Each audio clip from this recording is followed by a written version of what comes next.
Baka hindi nyo matandaan daw. Hindi lang natin mapigilan kung sino sa ating mga kamag-anak ang magninegosyo. As long as wala akong ginawa, Wala naman daw siyang ginawa. No? Hindi siya nakipapel. nabigyan sila ng pabor at hindi po ako nakinabang at hindi ko po ginamit ang aking posisyon para mabigyan po ng pabor ang aking pamilya. Okay. Ginamit ko lang po ang aking posisyon sa pagsiservisyo, pagmamalasakit at pagtulong po sa ating mga kababayang Pilipino. Malinis po ang aking konsensya mula noon hanggang ngayon. May delikadesa po ako. Oh. Yan po ang pwede kong pangalagaan Delikadesa. Ano pa ulit-ulit? at ipagmalaki sa inyo ang aking pangalan po at isang probinsyano lamang. Ayan na! Yung sinasabi ko sa inyo eh. Hindi pwedeng hindi natin maririnig. Yung isang probinsyano lang po ako. Kasama yan. Dapat. No, para awang-awa yung mga Pilipino. Para kagat na kagat yung mga Pilipino na si Bongo hindi mangungurakot, hindi magnanakaw. Isang probinsyano lang kasi na senador. Kasama lagi yun sa script. Ano ba kayo? Po ako. Hindi ko po sasayangin yung tiwalang binigay nyo sa akin. Hindi po ako corrupt Sabi mo, sige, paniwalaan namin. Oh. at ako po'y taus-pusong nagsiservisyo lamang sa ating mga kababayang Pilipino. Kaya pakiusap ko lang po, Ano? ang issue po dito, Sabi ni Jorge Edralin, si Speaker Martin umalis sa pagka-speaker kaya bingo, resign na. ay ang corruption sa gobyerno. Ayan nga, kaya natumbok, kaya tinumbok ka. Ang issue po dito, ang flood control. Ang issue po dito, anomalous projects. Oh. Ang At yung mga biding-bidingan. issue po dito, ghost projects. At yung mga biding-bidingan. Nasa na po yung dapat panagutin? Iniimbestigahan pa sa ICI. Yung sa'yo, sa tambak na yan, matagal ka na iniimbestigahan. Matagal nang sinisiyasat, inaalam. At yung mga papel na ito ito pong mga papel na ipinakita ni dating Senador Trillanes, mga kababayan ay galing po sa DPWH. Yan, lahat na yan, sinasabi niya. Inaantay po ng ating mga kababayan. Hindi kami mainipin, hindi kami mala Duterte ang datingan na hindi mo aantayin yung due process. Hindi kami ganun. Sa inyo kayo, nagmamadali kayo no? Kaya umaabot, humahantong, wala nang due process. Ayoko na pong aksayahin yung panahon. Sayang yung oras natin dito. Sana makapagtrabaho. Tsaka paulit-ulit na lang. Ayan na, trabaho na lang. Ayoko na mag-explain. Trabaho. Ayan. Si Bongo, masipag ito, Makilos itong senador na ito. Napakasipag Na tayo. Mas malaga sa akin ang trabaho, ang Trabaho. Bakit siya mag-explain dito? serbisyo at ang kapakanan ng mga Pilipino. Alam naman po ng taong bayan kung sino po yung nagtatrabaho at alam po ng taong bayan kung sino po yung nagsasabi ng totoo. Oo, tingin ko alam na ng taong bayan kung sino yung totoo.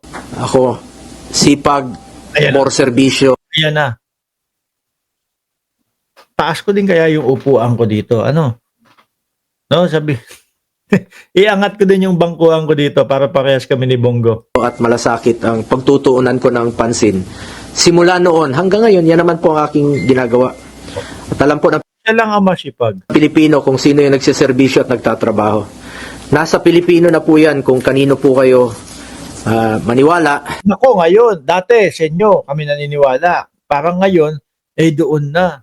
Kay Trillanes. Sabi ni Dan Rib, 31, alam ko rin yan. Isa kang korap. Sabi ni Dan Rib, ayan, pakita ko sa inyo. Nasa sa inyo na po yan.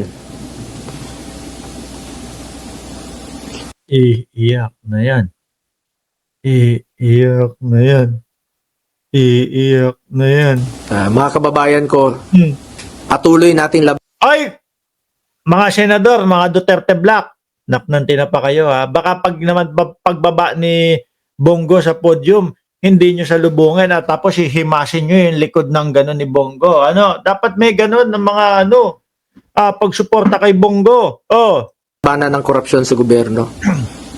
please lang, labanan natin ang korupsyon sa gobyerno, Yan ang nilalabanan na. labanan natin itong mga kalokohan, ikulong po ang mga korap, ikulong po ang mga magnanakaw. Eh, dandang ka, saglit lang. Baka kasama ka dyan. Huwag na pong ilihis ang issue.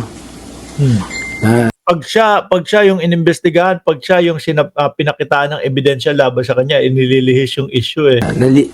Kawawa yung Pilipino pag nililihis po ang issue. Hindi, walang kawawa. Walang nililihis. Rekta sa inyo, oh. May mga ebidensya eh. Bongo, ikaw ba naman? Lihis pa ba yung pinakita nating sandamakmak na papeles, dokumento? Umiikot-ikot na po tayo. Ay, pinapaikot-ikot mo kami. Kanina ka pa sabi ng sabi, paulit-ulit. Oh. Up! Nagninilay-nilay. Tahimik po tayo. Baka ibagsak na ho yung luha.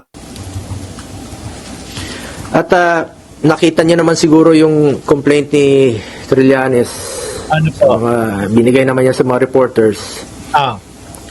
Paulit-ulit na po. Rehash talaga. Paulit-ulit. Paninira. Ngayon ka palang kinasuhan, no? Ngayon palang ikinasa sa ombudsman. Dati paulit-ulit. Di ba? Sabi ko nga sa iyo, Bongo, para masabi mo na paulit-ulit at mga ginamit lang paulit-ulit yan, kung may pumabor na sa iyo na hindi totoo yung mga sinasabi ni Trillanes or nahusgahan na yan, na eto wala, basura yung sinasabi ni Trillanes o yung kinaso ni Trillanes, wala pa naman, dito natin malalaman. Ano? Diyan natin malalaman, Bongo. Talagang paninira at inililihis yung totoong issue.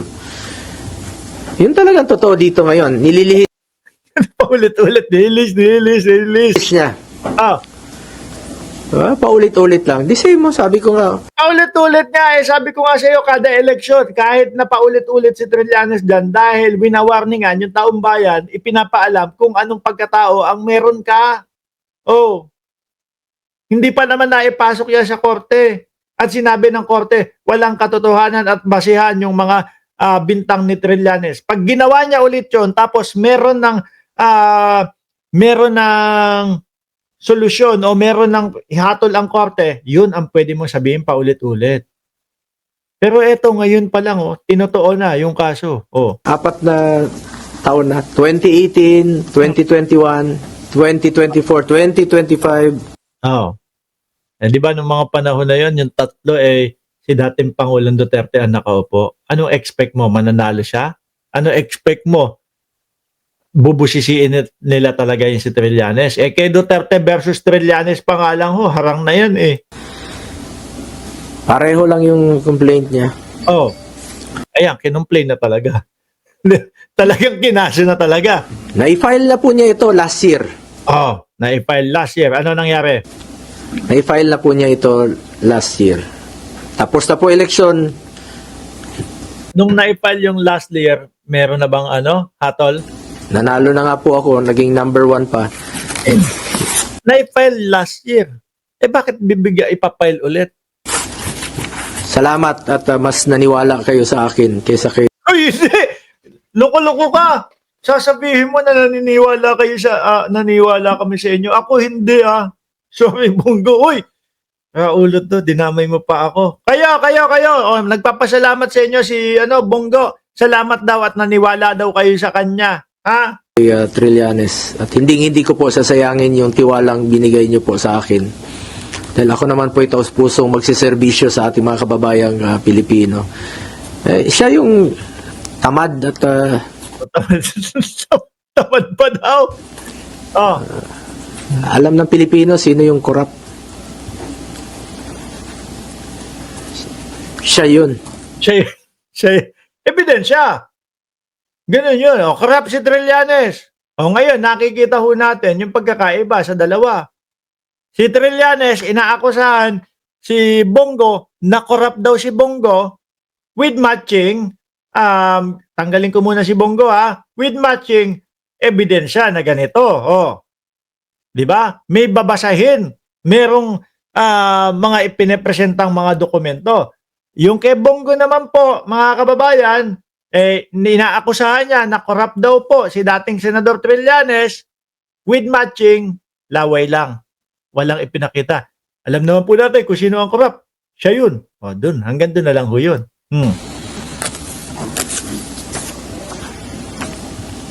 Wala po ba tayong isusuporta doon sa sinabi nyo na corrupt si Trillanes? May maipapakita po ba? Wala. Wala. Drama na lang. O. Salamat po sa inyong Ay! oras.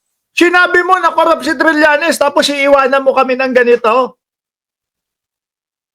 Wala ka papakita sa amin na anak ng tinapa naman. Dinali mo na naman kami ng ganyan. Dinali na naman ho tayo, ni Bongo, nagsalita ng corrupt si Trillanes, tapos wala naman pong ipinakita sa atin na ebidensya. Mga DDS talaga galawan, hirap sa inyo eh. No, iiwanan nyo yung mamamayang Pilipino. Corrupt si Trillanes. Sir, ebidensya, wala na. Iniwan na tayo. At pakikinig sa akin. Opo. Yung mga yung mga gunner ko diyan sa labas, 50 meters. No, ayoko nang nagugulo ayoko nang nadidistract yung mga fan ko. 50 meters. Hindi ko kasalanan maging sikat. Ay, hindi. Sorry, mali pala. Yung mga senador na Duterte Black, salubungin na si Bongo. Salubungin na si Bongo. Himasin ang likod. Tapos akap. No? Malungkot yung tao na yan. Kailangan na suportan nyo yan. Sa ano lang po, pagtatapos, nakikiusap Tutulo na. Huwag mo nang pigilan, boss. po muli ako. Pakiusap po ito. Hindi po ito pagtuturo o pag-uutos kahit kanino. I am urging once again the ICI, the Ombudsman, and the DPWH to Ano pa ba ginagawa nila sa tingin mo? Yan na naman na habulin yung mga corrupt na naman. Kasama ka nga sa habulin. seek the truth, not the script. If Anong script? Anak ng putik na yan. Tagal nyo na sinasabi yung script hanggang ngayon. Wala pa din kayo pinapakita o napapakita na script. Ang nakita namin talaga may script si Gutesa. Hindi sinunod yung script. Panay kayo script eh. Nakakapagod yung pakinggan itong mga script nila nito. Tapos wala namang pinapakita ho. there is any, tumbukin nyo lang po ang katotohanan. Maniwala kayo o sa hindi. Pag inilihis yung issue, magulo po ito. Walang nililis nga. Uy, kulit mo. Ilang beses ka nang sabi, inilis. Magulo po ito. Ano ba? Sigawan o. Sabihin mo na diretsuhan. Guluhin nyo ang Pilipinas, mga DDS. Sabihin mo na ng ganun. Para naintindihan nila na rektaan. Di ba? Kasi po mga tungaw din yung mga DDS eh. Kapag kayong mga magugulo po to, magugulo. Yung iba, hindi nila naiintindihan yun. No? Sabihin mo na ng rektaan, guguluhin po ang Pilipinas, gano'n na. Magugulo po ang mga DDS. Yung iba, nahihilo pa. Ano ba yung sinasabi ni Bongo na magugulo? Magagalit po ang Pilipino. Galit na kami sa iyo kasi paulit-ulit ka. Si Ma'am Delia Rosario, ayan, galit na din. Si Maridjo, galit na din. Si Dan Rib, galit na din. Kasi paulit-ulit ka daw. Magagalit ang Pilipino pag niloloko nyo ang ating Magagalit daw Pilipino pag niloloko daw. Sige. mga kababayan sa katotohanan. Yung katotohanan lamang po, tumbukin nyo po, I am one. Diyos ko, nakakapagod palang no? Mas malupit pala ito. Si Lenny Robredo ho, mga boss Chipamo sir, nung panahon ho, no, ng kampanya, paulit-ulit, pero may sense ho yung sinasabi. Ito, literal, na paulit-ulit lang ho. With our countrymen in this crusade and fight against corruption. Ikulong ang mga kurakot at mga magnanakaw. Okay po, mangyayari po, tingin ko. No? At yung doon, hindi ko alam kung sa ICC ka o saan. Basta ikaw na bahalang pumili. No, diskarte mo na yan kung sa ICC o kaya doon sa bagong ginawa na pasilidad na kulungan Bongo. Alam nyo naman yung mga buhaya? Napapangalanan na eh. O kasama, di ba, iniimbita iniimbita, di ba? Kaya lang, wala kayong maipakitang ebidensya. Hindi pwede. Ako, pag sinabi ko, yan si Robin Padilla, magnanakaw yan.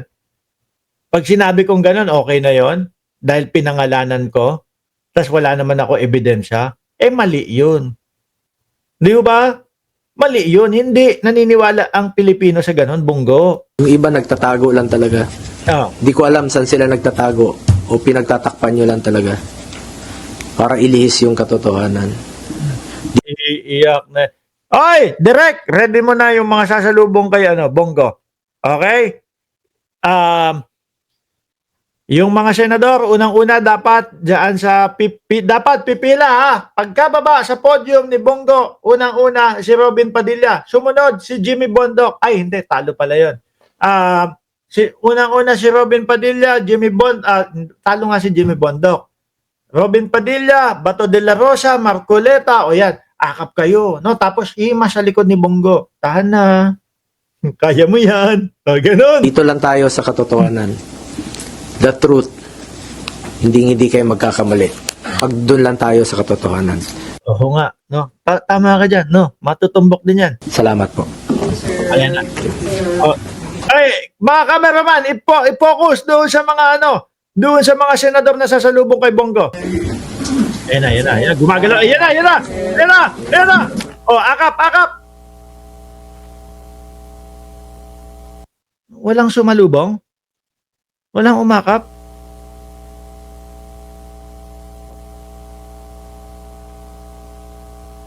Kumbaga, special press con niya yun.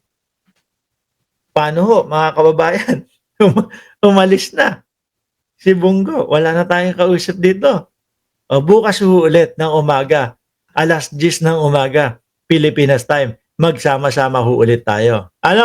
Maraming salamat. At huwag niyong kalimutan, sa Birahan mga bossing, Birahan PH.